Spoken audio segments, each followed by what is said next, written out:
Hi, this is Marty Duran. Everyone realizes we're living in uncertain times and that life is changing faster than many people can process it.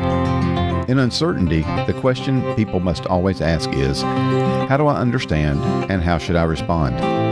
That's one of the main reasons I wrote The Disparate Ones, essays on being in the world but not of the world.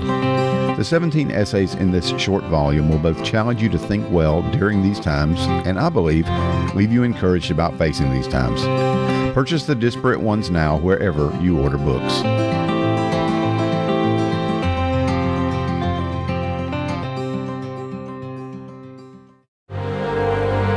On today's edition of Stories from Real Life with Melvin E. Edwards.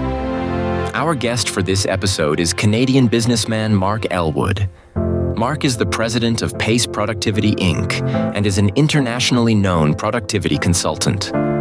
His company shows organizations how their employees can gain an extra hour per day on their top priority activities. Mark invented the TimeCorder, a user-friendly device for tracking time spent on various activities. The TimeCorder tracking system has been used by organizations in 31 countries around the globe. 20% of their time on their top priority activities. Get this, women are at 22%, men are only at 18%. So they're working fewer hours, and during those hours, they're spending a higher percent of their time on their top priority activities. Women are better at managing their time than men. Let's join today's episode from time management expert Mark Ellwood. You are listening to Stories from Real Life, a podcast by engaging storytellers for engaged story listeners. Here's your host, author and journalist, Melvin E. Edwards.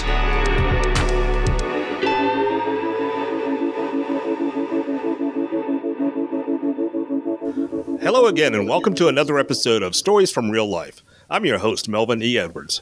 Thanks for joining me for the podcast where personal stories can have a global impact. Speaking of global, this show is heard by listeners in 32 countries, including Canada, where our guest, Mark Ellwood, joins us today. Hello, Mark, and thank you for being here. Nice to be here, Melvin. All right, you're a graduate of McGill University, and some famous people have gone to that Montreal University, including William Shatner, Justin Trudeau, Leonard Cohen, and James Naismith, the inventor of basketball. Did you invent any sports at McGill? Did I invent any? Yes. I don't think so. I've invented a couple of team building games. I'm doing one this Sunday, but not any sports. So Okay. Well, you got to work on that. Yes. Get your name up there with James Naismith. Okay, so down to the serious questions now. We're here to talk about time management. That's your specialty. So your time management skills started when you were a child who delivered newspapers. Did the other kids certainly did. Yep. Did the other kids hate you for being so much better at your job than they were at theirs? Well, let me tell you the story about that. So I was just 10 going on 11, and I was delivering the afternoon newspaper, and about 7 or 8 of us paper boys, it was all guys, met in Mrs. Smith's basement. It was an apartment building. She was the apartment manager, and so we'd meet in the basement. All the papers would get delivered there in bundles, and she would sort them out and put them into different piles for us. We would take those piles and then in turn deliver them to our customers. She was quite organized with all this. Well, on the weekends, there was not just the newspaper, but there was a colored insert magazine as well. They were published separately. And so as a newspaper boy, you had to deliver together those two pieces. So you'd sit there and put the magazine inside the newspaper and then deliver those as sort of one unit. Well, I watched these guys, and boy, they were so inefficient, with putting one in the other. And I just thought, well, this looks fun. Let's see if I can find a faster way to do this. This is classic time and motion stuff. How do you move this piece from there as quickly as possible? I bet I could still do it today. And so I guess maybe that was my grounding in productivity work, thinking about how to get those inserts into the papers as fast as possible. Well, then I started a whole bunch of other things to, I wanted to get home as fast as possible and, study or whatever I was doing, play sports, tennis. So I did a few other things. Well, we all invest in technology, right? I invested in technology. I bought myself a wagon. So I could, instead of hauling these papers, they're pretty heavy on paper bags, I had the wagon to pull along. So that certainly helped. Then there's another technique. Maybe people don't know about newspaper boys, but if you watch them in old movies, they're usually tossing papers from a bicycle or something like that. It's tricky to do. But if you fold the paper up in a certain way, it is tossable. You want to toss underhand, not overhand. Somehow overhand, that it would fall apart, but underhand toss is the way to do it. Not that anyone's ever going to do this, but nonetheless, that would save you some steps. But here's the thing. How long does it take to fold the paper and make it grip itself versus how many steps do you save? So you're doing a little bit of a calculation there. The other one is I'm dragging the wagon up one side of the street, but I'm delivering the papers to customers on the other side of the street. Okay, so do I take two of them papers with me or come back to the wagon? So this is sort of, it's called operations research. How do you schedule things so that you're, well, making as few steps as possible? And then the big one, I eventually delivered newspapers in an apartment building, and I think I had 120 customers, of which I had to collect from them every single week. I'd knock on the door on Tuesday night. Hi, it's Mark, collecting for the paper. And oh boy, that took a lot of time. So I divided the route in half. No one told me how to do this. I just figured it out. So I went to half of the route on weeks 1 and 3, and the other half on weeks 2 and 4 to collect. So I'd collect for 2 weeks at a time. And so that cut down on my collecting time. There was one other thing I could have done.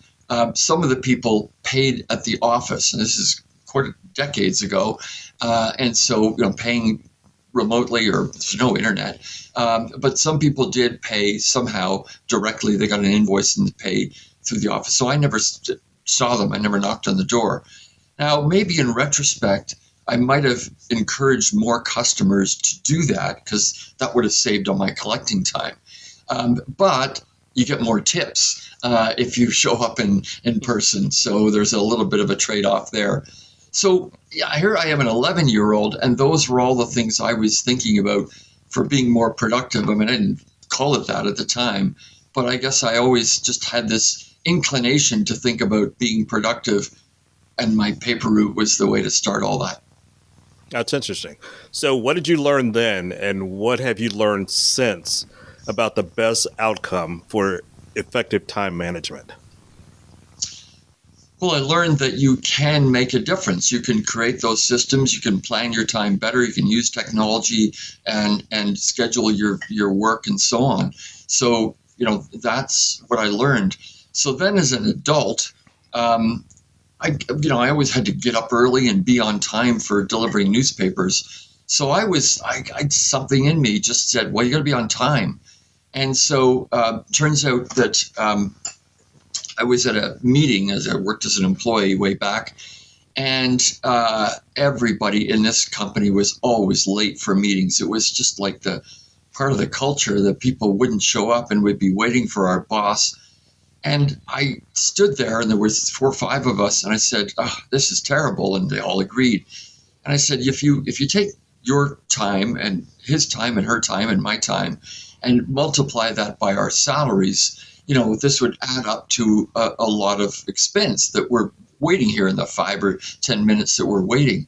I said, boy, maybe we should just track all that and how much it takes. Or, well, wait a minute, there's other things you could track too. Or, you could have a little device like a chess clock in reverse. Instead of tracking just a couple of things, you'd track a whole bunch of activities, and you'd add up with a series of stopwatches. You'd add the time that you spend working on all these different activities.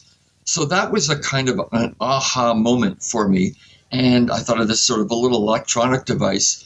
Well, one thing led to another. So eventually I launched, for those who are watching, here is the TimeCorder device that I invented.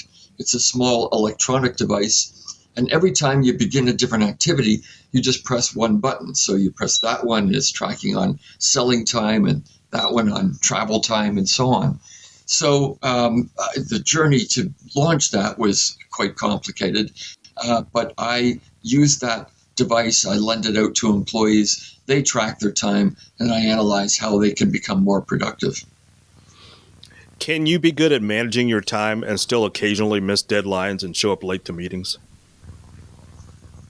Yes. I mean, look, we all run into challenges, and the bus broke down, or my child was sick, or something like that. So, things happen to all of us, and everybody with whom you're working has to recognize that things will happen.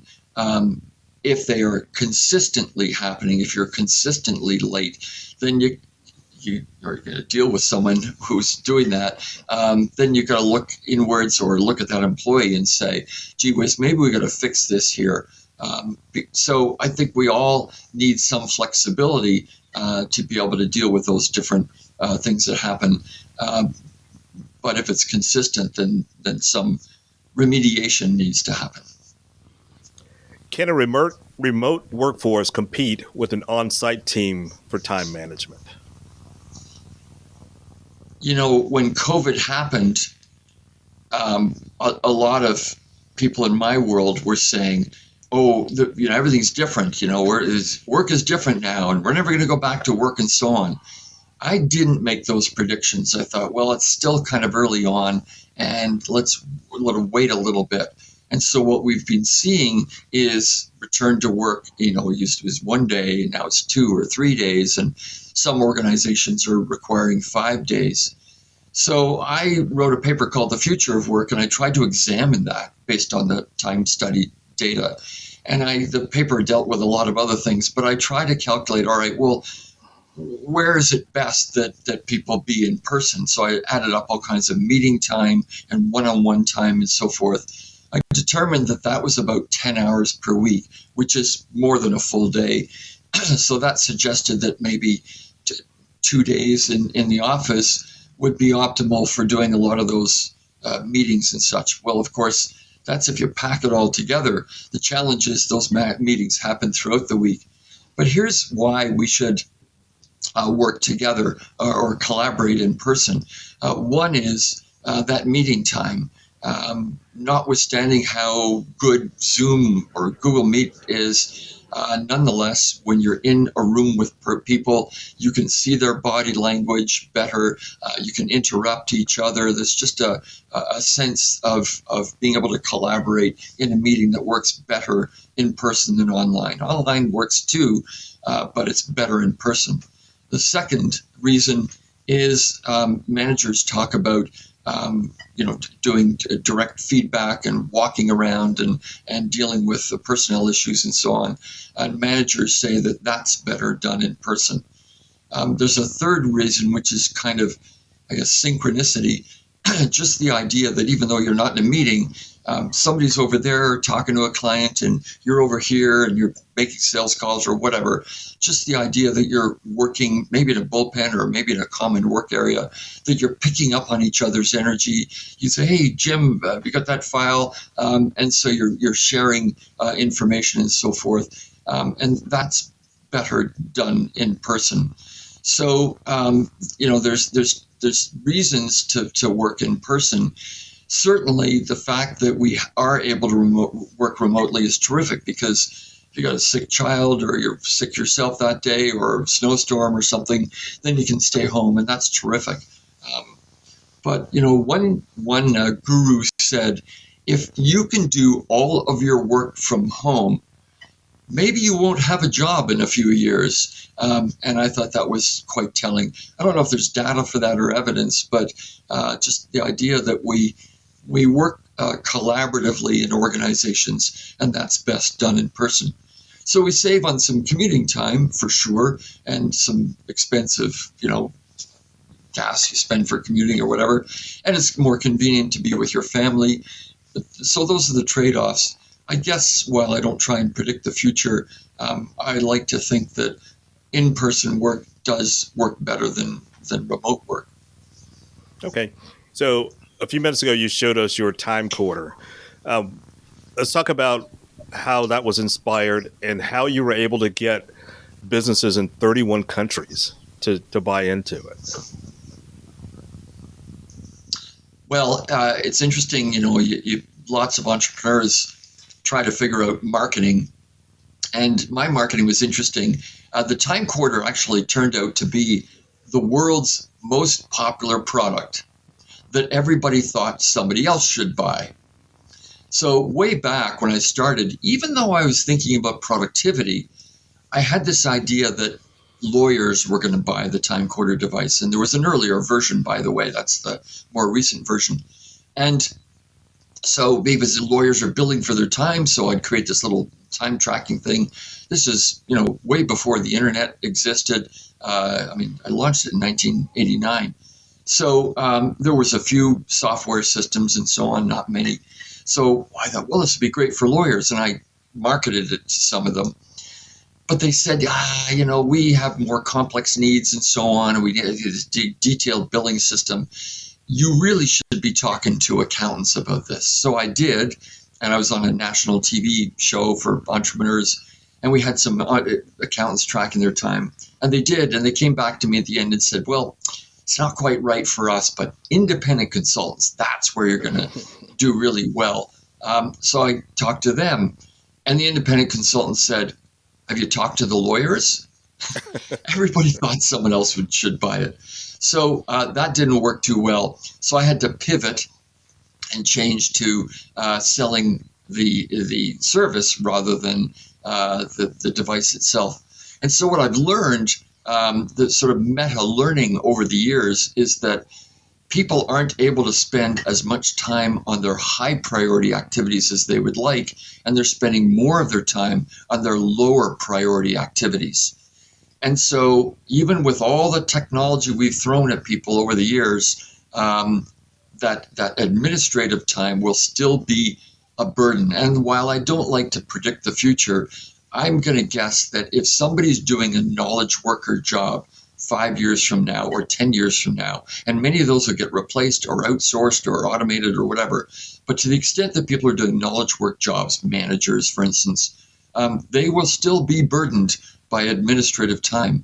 And so the challenge is, how do you reduce that and spend more time on what matters most? So how did you collect 500,000 hours of real-time data in a database? Well, that's the clients come to me back to that marketing thing. So I was going out and talking to people, and I'd knock on doors and whatnot. I found what really worked for me is Google AdWords, and there was a company that did that before them even. So if you type time study, you're going to find me because I pay to be on the first page. So that's how I do my marketing. And so I can't reach out to the United Kingdom. I'm here in Canada, but people find me. And so that's how people in a number of different countries have sought me out. And that's where my clients are from all over the world. And so I'm lending this out to 100 sales reps at one time, and they're using the device. I've got 400 of the devices. So I lend them out. They're tracking their time, and I analyze the results. Now, the obvious question people are asking is, well, Mr. Elwood, nice. You're from way back. How about an app? And I get that question all the time. And the big answer is there's no business reason to develop an app. The biggest hurdle that I face is when people say, oh, our employees aren't going to like that. Well, they do. When you make it anonymous, when you make it easy, when the device gives instant feedback, we get a 94% participation rate. And if you can create an app, that's only going to go down. So the physicality of the device, it's better than an app for a whole bunch of reasons. It's there, it's physical, it's tracking the things you're doing on your phone. I don't want to do a big pitch here, but it's really how we think about people's engagement with technology and with tracking their time. And that this turns out to be a better tool than anything else out there. The challenge is people don't believe that. And so I've got to do a lot of convincing to convince people that don't worry, your employees are going to love it. The results are anonymous. And so that's a little bit of a challenge for me, for sure. All right. So what is deep listening? Deep listening. So I do some facilitation work as well. And so in addition to the time studies, I'm helping groups figure out some direction and where they need to be going. So it's through training or through strategic planning. And what happens is you get a group of people in a room and someone says, well, we just don't have the budget for that. Or, that didn't work. We tried that last time. That's not going to work. Those are sort of surface level comments. And so what you want to do in any conversation is try and probe a little bit deeper. And you listen for certain cue words like, oh, we can't do that, or that's interesting, or whatever. And you sort of probe deeper and you find out that, that didn't work last time. Oh, really? Tell me about that. Because maybe it did work, but it didn't work in the ways that you're thinking about or asking about. And so you keep probing more and more and more, and you get to the core issues. So it's a way of asking questions and simply being empathetic. And if you avoid open-ended questions, did that work for you? Was that successful? Instead of those are closed questions, sorry. But if you ask open-ended questions, tell me about what made that successful. Tell me more about some of the challenges you face. Oh, that's interesting. I didn't know that. Can you explain how that works? That's what deep listening is. And it's the follow-up questions that you ask to get people really engaged in a conversation. Anyone can do that. My famous example, husband comes home late at night and wife says, honey, where were you? Why was it work? Well, why didn't you tell me? And you get this sort of back and forth yelling. And he says, well, I had to earn extra money or stay overtime or whatever it is. And if you get that conversation working well and people empathize, oh, so you're really concerned that I was late. Yes, because you didn't tell me. Oh, you wanted me to tell you that I was going to be late. Yes, because I really love you. Oh, somebody just said I really love you. You get down to these core issues about what's really important. And that's the key when someone says, because I really love you. Now you're onto something. It's less about how late you were staying at work, but about the real core of that relationship. That's where you want to get to with deep listening, and anyone can do it. Get yourself into an argument with someone, just say back what they said. Oh, you just told me you're angry about this, and you're angry about that. Yeah, and so people want to be heard. People want to be listened to. That's deep listening. Okay, so what is the main point of being time efficient? I mentioned that people aren't spending their time on their top priority activities. I tell people that you can take control rather than letting things take control of you. We ask people in a pre-questionnaire, what gets in the way of your productivity? Sometimes it's procrastination or filing or whatever, but often it's other departments or it's my boss keeps changing direction. And so the world is sort of coming at us with all these things that we have to do. And you need to recognize that I can take control of these activities rather than letting them control me. I can create my to-do list, and here's what I want to do today. When I go to a meeting, I can make a difference at that meeting, maybe not in the outcome or the agenda, but I can certainly create or control the dynamics. Hey, we seem to be off track here. Can we get back on track? Or I'm confused about what we just agreed to. What just agreed, got agreed? Or back to my original thing. Hey, we're all late. Let's get this meeting started. Even if we just have to do some updates on things, let's get something started so that when the latecomers arrive, they know they're late. All right. So you've done some research over more than 3 decades on time management. Are men or women more efficient with their time? What I discovered is that women are better at managing their time at work than men. There's a lot of data out there about at home where women are more responsible for domestic activities, such as childcare and cleaning and cooking and shopping and so on. And in lots of Western countries, women are doing more of that. So I thought, okay, well, what happens at work? I've got lots of data at work, and researchers who study this don't have as as much granular data as I do. So I took my database and split it in half. I put Sally, Mary, and Juanita in that group, and I put Bill and Harold and Melvin in that group. And so I looked at the differences, and I found there were 4 major areas where women's time was different from men. The first is that women work fewer hours. Now, these are knowledge workers doing office work and sales and service and so on. And so if the average is 46 hours per week, and that includes about 3 hours of personal time, because you're at the office and you need some personal time. So 46 for the average. Men are at 48. Women are only at 45.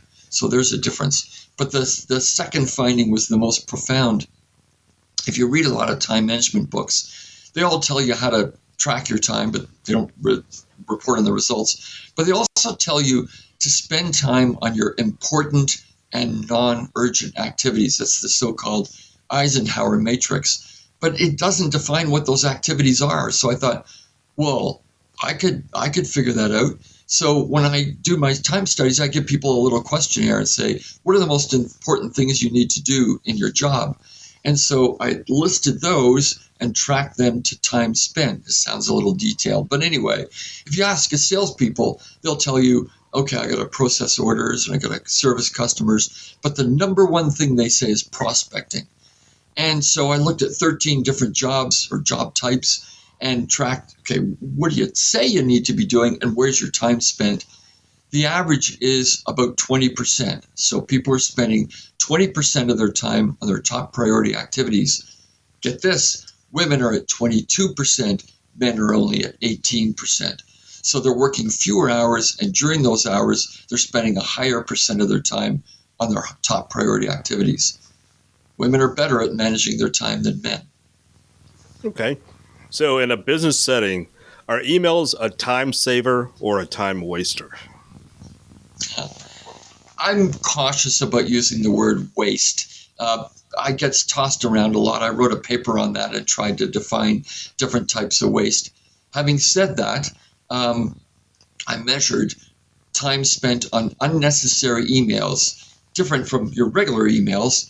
Turns out is 3.4 hours per week. That's a huge amount of time.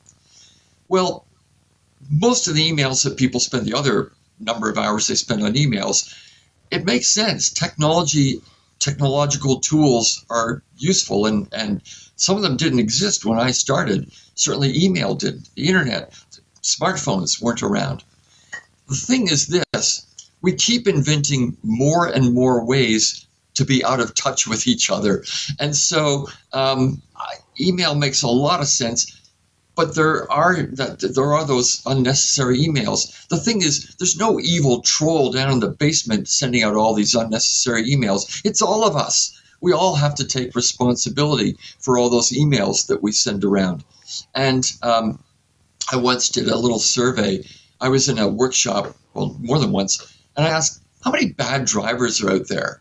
And if you survey the room, you get about a third. 20%, 50%, average all that is about a third. So people believe that 1/3 of the drivers out there are bad. So then you say, okay, would all the bad drivers stand up? Like one person does. So people attribute that bad behavior to others and not to themselves.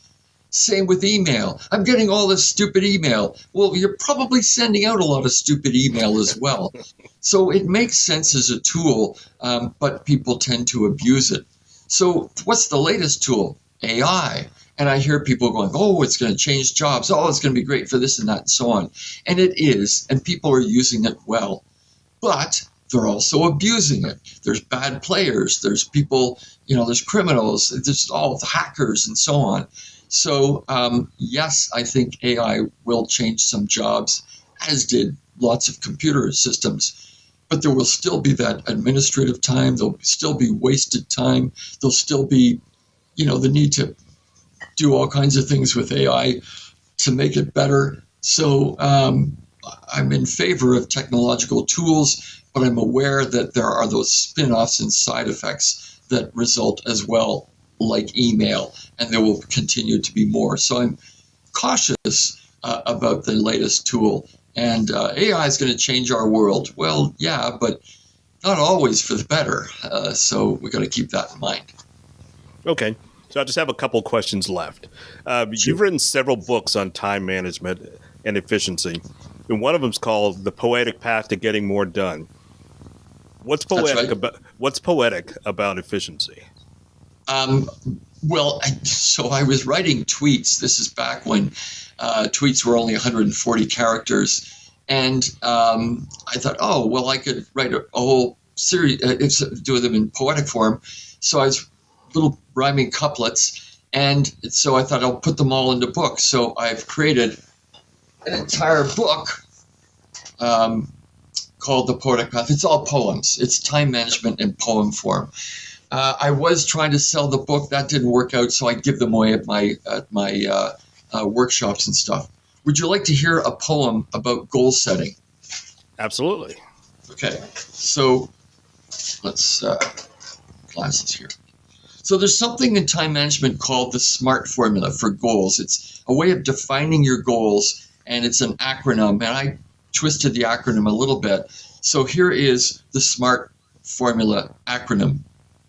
Know what you want and set a clear goal. Then start taking action and get on a roll. An acronym spells out a goal that is SMART. Just SM and A, then RT to start. Avoid being vague as you aim for specific. Be selective as well and not too prolific. Nothing is trivial. Be substantial and clear.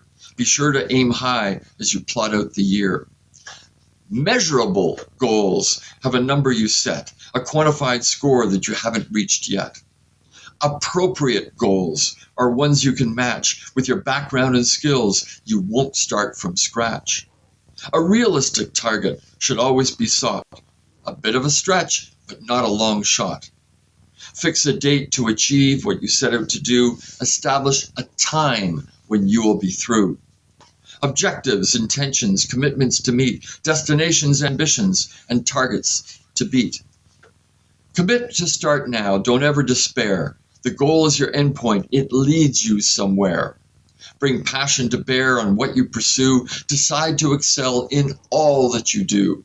Set a goal for today, this week, or this year. Pursue to the finish. You'll have reason to cheer. Why shouldn't we teach soft skills with poetry? So that's the approach that I took. I'm impressed. I like that. It definitely had a cadence of a Dr. Seuss.